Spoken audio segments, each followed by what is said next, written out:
হয় বিএনপি নয় রাজাকার, এইগুলি আর কাজ করবে না ভাই। আমাদের নতুন প্রজন্ম যারা মুক্তিযুদ্ধের সময় জন্মও হয়নি তারা অনেক স্মার্ট, তারা অনেক বুদ্ধিমান, তারা এইগুলি খাবে না। মুক্তিযুদ্ধ বনাম রাজাকার এইটা হচ্ছে এদের এদের পলিটিক্যাল একটা চাল। এটা দিয়ে এরা সব সময় মানুষকে ভাগ করে রাখে, এটা দিয়ে এরা চুপ করায় রাখে। এই এই খেলাই তারা খেলে যাচ্ছে মাসের পর মাস, বছরের পর বছর, যুগের পর যুগ। এবং এই জিনিসটাকে আপনারা হতে দেন। আপনারা মনে একটা ন্যায্য অধিকারের কথা জিজ্ঞেস করব, তখন বলে দেয় রাজাকার। এই যে কথাটা বলে, এই ব্যাস, কেউ রাজাকার তকমা চায় না, আমি তো চাই না। আমার দেশ অনেক কষ্ট করে স্বাধীন হয়, কে চায় এরা তকমা পেতে? কিন্তু এটাকে ব্যবহার করা হয়। এই ব্যবহারের হাতটাকে এবার এই ছাত্ররা মুছড়ে দেওয়ার চেষ্টা করলো, এবং আমার মনে হয় বাংলাদেশের মানুষেরও এটা মুছড়ে দেওয়া উচিত। তারা এটা হতে পারে না যে স্বাধীনতা যুদ্ধ ৭১-এই শেষ।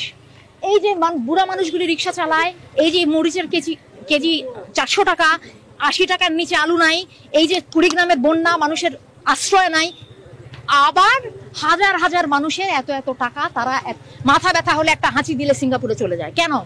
আপনি ঢাকা মেডিকেল কলেজে এসে মন্ত্রীদের উচিত বাধ্যতামূলক ভাবে সবাইকে ঢাকা মেডিকেলে চিকিৎসা করতে হবে, সব মন্ত্রীদেরকে ঢাকা মেডিকেলে চিকিৎসা করতে হবে। আপনারা দেশের বাইরে যেতে পারবেন না যতদিন পর্যন্ত যে কোনো মানুষের ওই চিকিৎসা সুবিধা না আসবে।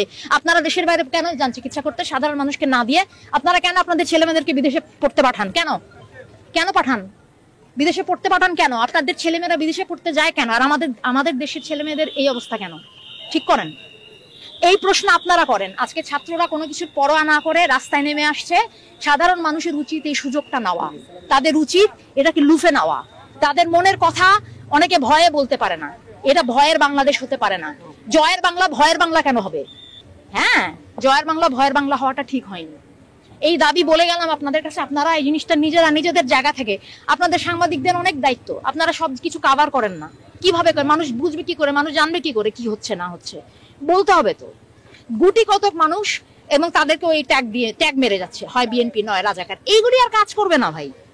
আমাদের নতুন প্রজন্ম যারা মুক্তিযুদ্ধের সময় জন্মও হয়নি তারা অনেক স্মার্ট, তারা অনেক বুদ্ধিমান, তারা এইগুলি খাবে না।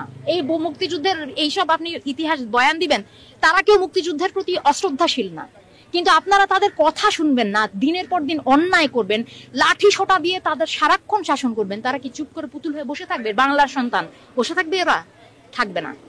ওরা ওদের দায়িত্ব করে ফেলতেছে, আমাদেরকে করতে হবে সেটা। এইটাই অনুরোধ, আর কিছু বলার নেই। 90 কোনো কিছু পুরানো রেফারেন্স, এটা 90-এর মতো না, এটা 2024। কোনো আন্দোলনকে আগের রেফারেন্স দেওয়ার দরকার নাই। এই মুহূর্তে মাটির ভিতর থেকে যেই আন্দোলন উঠে আসছে সেটার কথা শুনেন। অবশ্যই এটা গণতান্ত্রিক রাষ্ট্র পরিস্থিতি না, সেজন্যই তো এই অবস্থা। লাঠিসোঁটা নিয়ে একটা সবচেয়ে বড় প্রশ্ন আপনাদের কাছে, যে একটা বাচ্চা ছেলে ও যে এইভাবে দাঁড়ায় ছিল, ওকে নিরস্ত্র ছেলেকে গুলি করে মারছেন, এইটার জবাব কে দিবে?